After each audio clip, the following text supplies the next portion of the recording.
अस्सलाम वालेकुम दोस्तों, सोलर सिस्टम इंस्टॉलेशन कंप्लीट। ये 12 वाट और 24-48 वाट 60 ampere solar MPPT technology solar charge controller with 150 volt charger, जिसमें मोबाइल फोन चार्जिंग और आपका CFL बल्ब बंद કર્યું છે। બંધ કરે છે, કરું ચાલુ।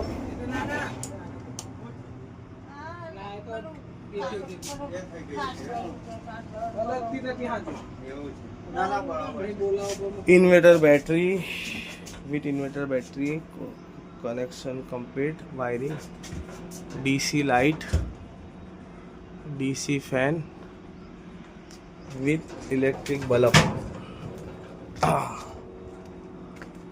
DC fan, DC light with AC light, show connection, installation area વિલાયત।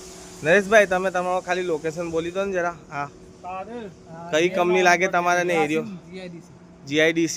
અને કઈ કંપની છે?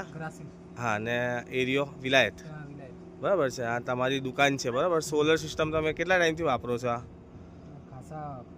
5-6 વર્ષ। તો કેવું કમ્પ્લીટ ચાલે છે ને? હા, હમણાં વાયરિંગમાં અપડેટ કરાવ્યું તમે, બરાબર ને? ઓકે, ચાલો। આ કેમ કે આપણે પેલું યુટ્યુબ પર ચેનલ છે ને, આપણે